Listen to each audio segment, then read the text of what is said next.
In DeFi, a $290 million heist is a massive deal. But what if I told you the biggest exploit of the year wasn't some super complex, genius-level hack? What if it was just a single setting that was configured the wrong way? Yeah, let's get into it. Okay, let's start with this number because it really sets the scene.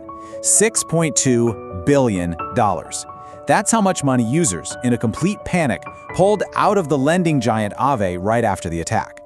This wasn't just some isolated hack. This was a system-wide crisis of confidence that nearly brought everything to a grinding halt.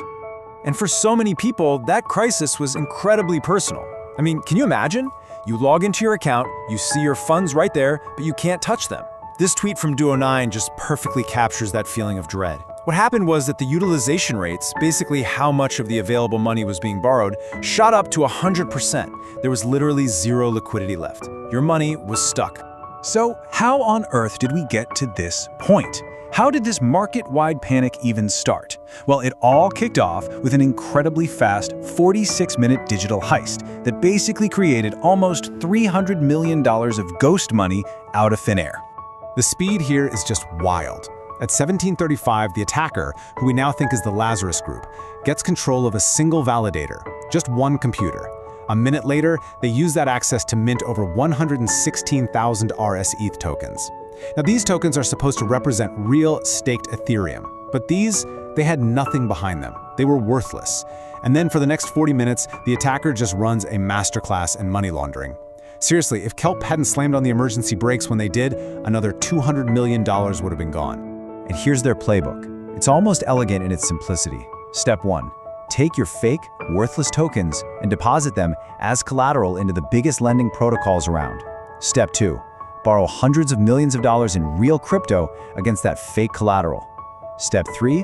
Funnel it all through a mixer like Tornado Cash to make it nearly impossible to trace. It's a classic DeFi exploit. The heist itself was brutally effective, but the most shocking part of this whole story isn't what the attacker did, it's how they were able to do it in the first place. This massive vulnerability wasn't some hidden bug buried deep in the code. No, it was a security choice, sitting right there in plain sight. Which really brings us to the multi-million-dollar question, right? How could compromising just one little node cause a $290 million disaster that sent shockwaves through the entire DeFi world? And here's your answer. It's all about how Kelp DAO set up its bridge using LayerZero's technology. They chose a single-verifier model. Think of it like a bank vault that only needs one key to open. One person gets that key, and they have everything. The industry standard, on the other hand, is a multi-verifier setup. That's like a vault that needs, say, 2 out of 3 different keys to be turned at the same time. It's decentralized and way more secure. Kelp, for whatever reason, chose the absolute weakest security model possible, creating this one glaring point of failure. This analogy from TechFlow just nails it. Think of LayerZero as the platform, like Amazon Web Services or AWS. AWS gives you tons of security options, like multi-factor authentication, right? But it's up to you to turn them on. If you don't and your account gets hacked, you can't really blame Amazon. In this story, Kelp DAO was the user who just never bothered to enable MFA. And this is where the story goes from bad to just unbelievable. This wasn't some black swan event. This exact vulnerability, this exact single point of failure, people had warned about it publicly before the hack ever happened. Just look at this. On April 6th, a security tool scans Kelp DAO and flags a major risk. Now, here's the thing. The tool couldn't definitively prove it was a one-of-one setup because Kelp's security configuration wasn't public. But that lack of transparency, that opacity, was itself a giant red flag that the tool pointed out. And then, just 12 days later, the attackers waltzed right through that exact predictable weak point. So with hundreds of millions of dollars gone and a whole lot of users unable to get their money, the big question started floating around. Whose fault is this? And as you can probably guess, the finger-pointing started almost immediately.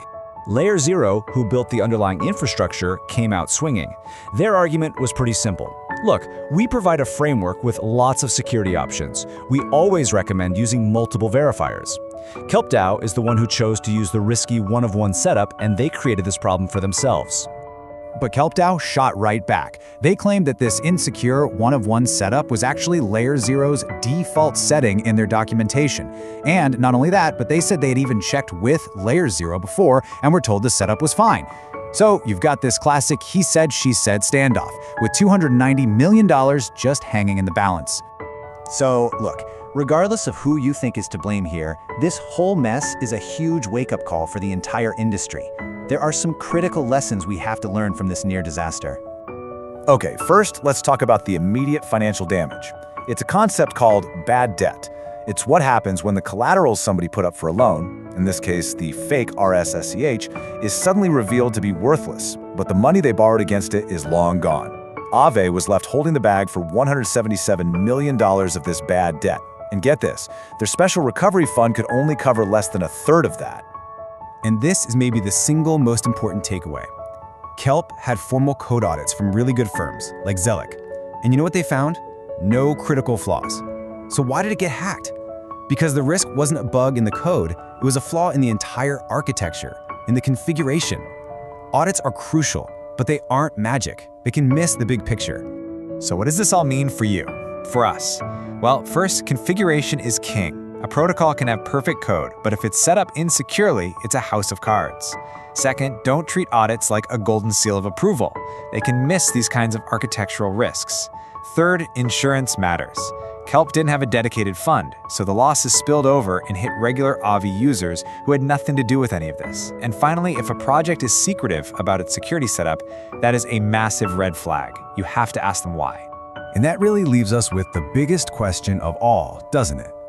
When a company offers an insecure option as the default and a developer uses it, who's really responsible when it all goes wrong? The provider, the developer, the user who invested their money without double-checking? In this decentralized world, the answer to who is ultimately responsible, well, it's still dangerously unclear.